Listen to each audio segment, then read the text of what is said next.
Alright everyone, what we're going to do is going to talk about Galileo today. So the easiest way to get there is just to type it into Google. And you may get information about the astronomer Galileo, but we are looking for the Galileo from the University System of Georgia. So it's going to say .usg.edu. So that's what we're going to click on. If you are at home, you're going to need a password, and you can get that from me. Right now, the password is favorite. Now, Galileo gives us access to a number of different databases. So what is a database? A database is just a space that holds a lot of different articles and gives us access to magazines, encyclopedias, so on and so forth. And the reason why we have to use a password to get in is because we have to pay for these.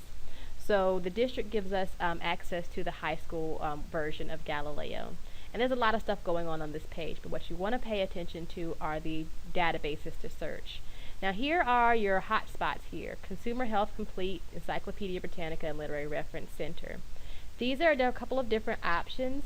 If you are looking for science, I could suggest that you stay here because it says reports, facts, sheets, videos, drug information.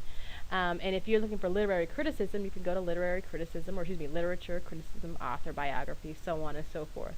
So that's the easiest way to get to a database and search. You can also look for images in those databases. You see how they've changed. Now we have the Digital Library of Georgia and images of EBSCOhost.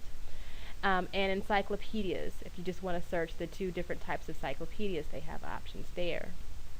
What I would like you to do is to start by your subject, because that's easy to do. So let's say you're looking for information about bioluminescence. So that has to do with science. So I would find science here, and I would click on it. And when I click on it, I get a couple of different options. I get communications, economics, environment, geography, so on and so forth. Bioluminescence has to do with life science. So what I'm going to do is I'm going to click on life science.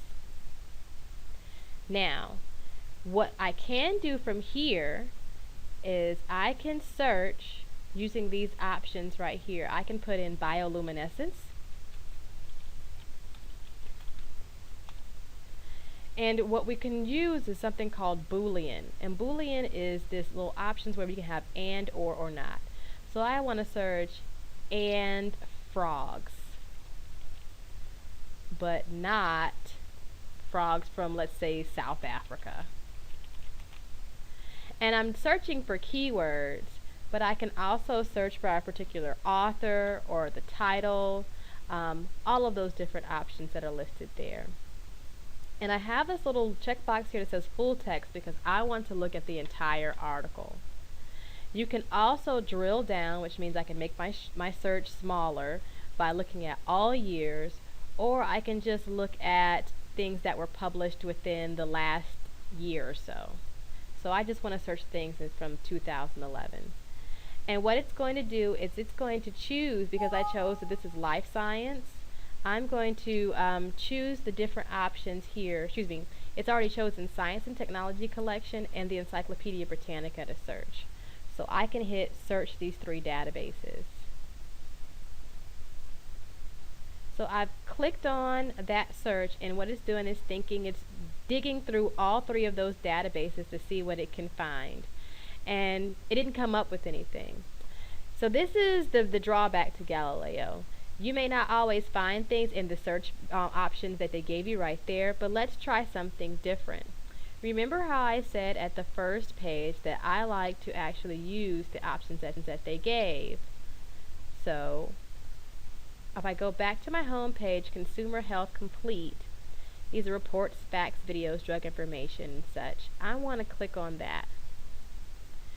So it takes me directly to a specific database and doesn't search all of them at the same time. So I click on that, and I can search encyclopedias right from here. I can look at evidence-based reports, all of that good stuff. So let's try bioluminescence. So it's right there. I can click on bioluminescence, and I'm going to hit search. And look up all the great stuff that I found. And I can drill down from here by subject. So I can look up bioluminescence, gene expression, photobiology, mice as laboratory animals if I'm, interested in that, if that has something to do with what I'm looking for. So let's look at mice as laboratory animals. So these are the articles that have to do with bioluminescence and mice as laboratory animals. And if you see here, if I click on the text that I like or that I want to look and get more information about, there is an abstract. And an abstract is just a summary of the article. So if I read the summary and I find out that this is something that I want to read, I can go up here at the top to PDF full text and click on it. Once I click on that option, the PDF pops up and I can read the entire article. If I like the article and I want to read that and I want to keep it, I can save the article by clicking Save right there and save it. Or what I can do is I can email it to myself here at the top if I hit email. And the great thing about the email is that I can send myself the citation at the same time. So it's going to see this little checkbox right here. It says PDF as separate attachment. So I'm going to make sure that that checkbox is clicked, and I'm going to hit Citation Format. And I'm going to choose this drop down menu and choose the different options that are available to me. So I'm going to choose MLA, because that's the format that my particular teacher asked me to use. And I'm going to email it to myself.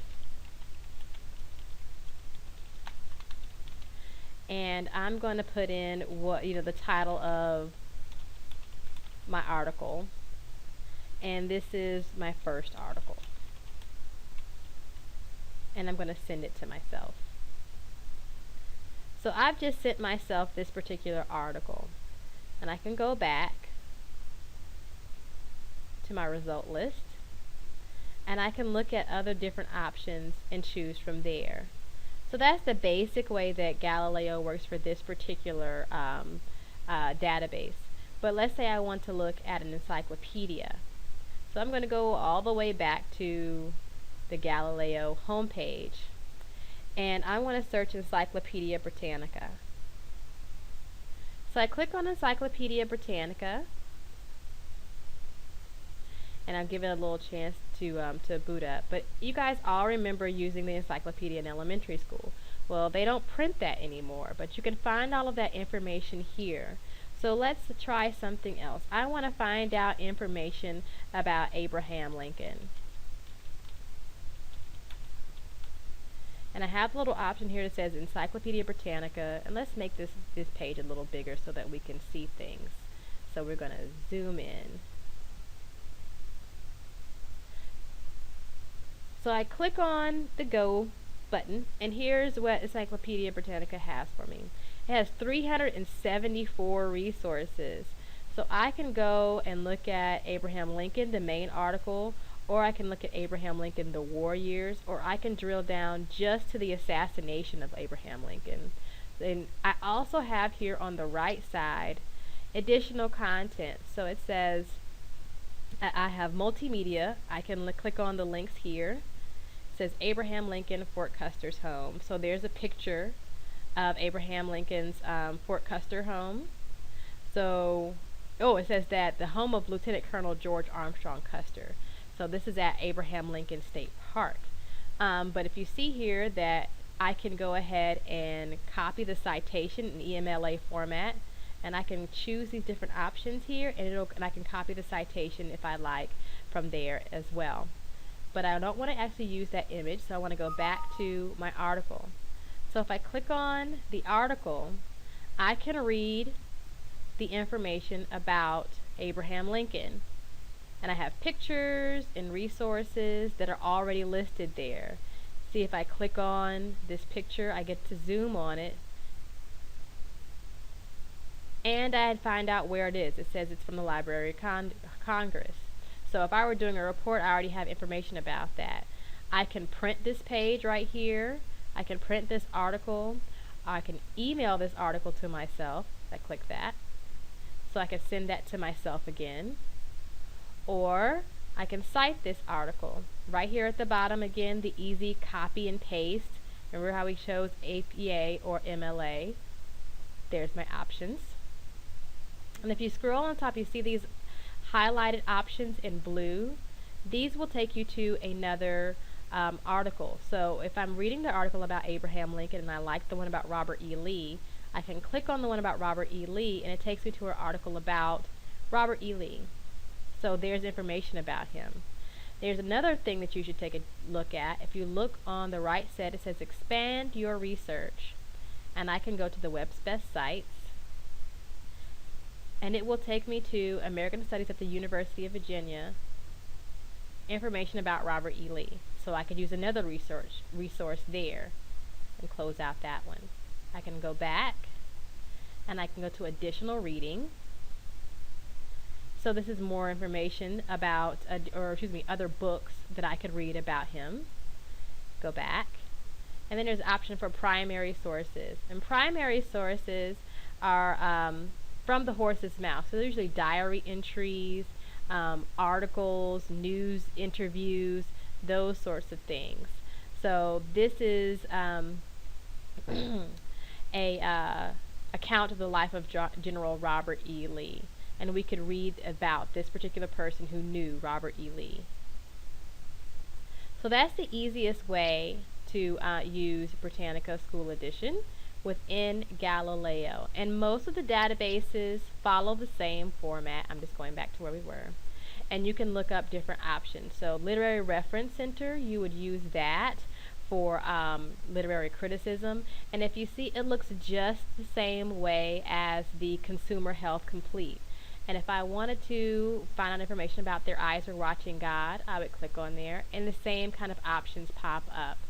I can drill down by subject just like I could before, and there's different options. There's biographies, plot summaries, and they even have images.